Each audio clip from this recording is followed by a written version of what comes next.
Fascinating new study. We've talked a lot about how people profit a lot off of war, but sometimes we don't have the exact numbers. A brand new study from Brown University actually puts a number on that figure. Let's go ahead and put this up there on the screen, which is that Pentagon reliance on contractors hurt U.S. in 9/11 wars. Oh yeah, file that one under no curse word. So up to half of the $14 trillion spent by the Pentagon since 9/11 went to for-profit defense contractors, a study released found. It's the latest work to show that the reliance on private corporations for war zone duties used to be done by troops contributed to mission failure in Afghanistan. So there's two important things that are going on there. Number one is obviously there was a profit incentive. This is from the Brown University's Cost of War project. But number two is that we used to have native capacity within the armed forces to do all sorts of things. The mess hall, feeding the troops, cleaning, whatever, all kinds of stuff.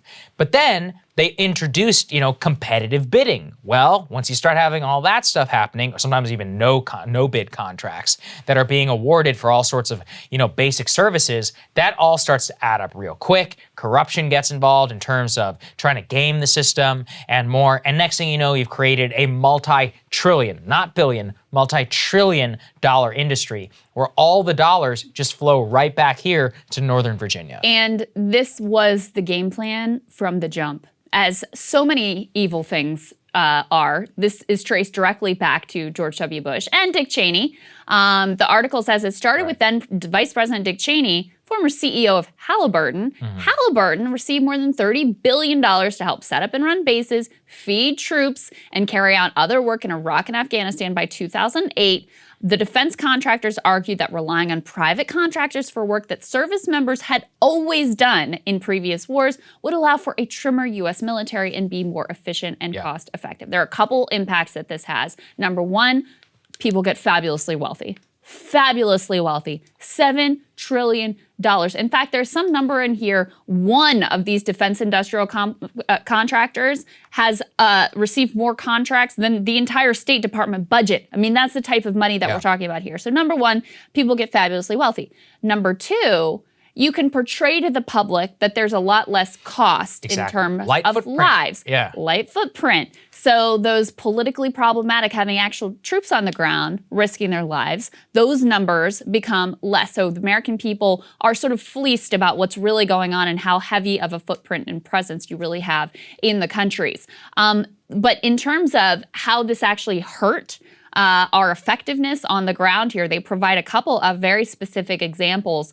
One with regards to, we insisted that the Afghan army use our US-made Black Hawk helicopters, when it was the case that basically the only people who knew how to fly and maintain these helicopters were us and our contractors.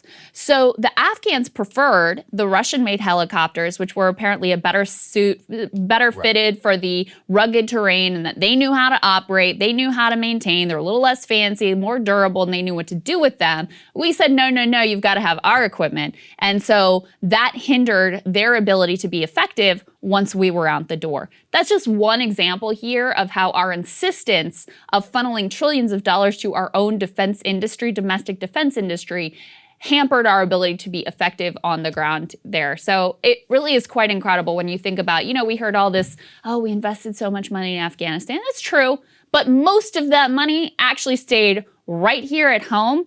And when you talk about who won and who lost this war, the people who were profiting off of it, they won all day long. They're still going on cable news to make the case for why we should stay forever. And you cannot possibly wrap your mind around the amount of money that was at stake for these folks. Yeah, and let's go ahead and put this up there in terms of our personal congressmen and women, which is that, and you found this was pretty good. At least 47 members of Congress and their spouses hold between $2 million and $6.7 million worth of stock in companies that are among the top 100 defense contractors.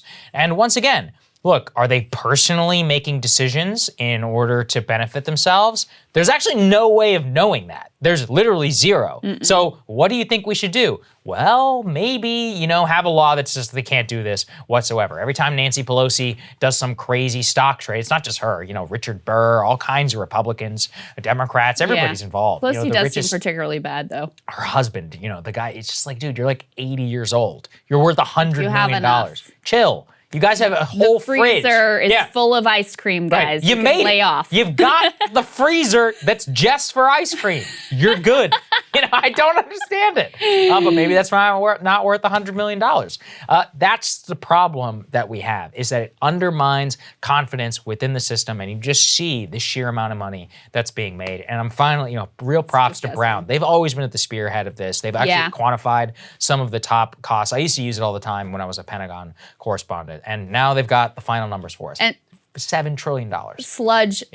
Phenomenal work on corruption. No matter whether it's Democrat or Republican, they're always on top of it. But it's disgraceful. It's disgusting. It's insane that this is legal. And you just know that it's going to continue because the people who would have to say, we shouldn't do this anymore are the ones who are directly profiting off of it. I do have a confession, which is that I tried that ice cream. Oh, Jenny's? There's one in my neighborhood. Yeah. It's actually really good. Is it actually good? Yeah. There's always a lot. Really I don't get it. There are these people out there.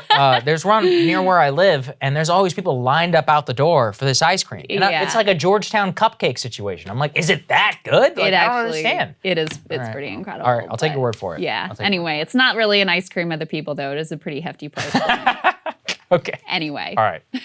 We'll have more for you guys later. Hey guys, thanks so much for watching. That's right. Just as a reminder, you can become a premium subscriber today. Watch the full show completely uncut, our reactions to each other's monologues. You get to listen to it. You get to ask us questions, all that good stuff. Link is right there in the description or at breakingpoints.com. Best of all, great way to say screw you to the mainstream media.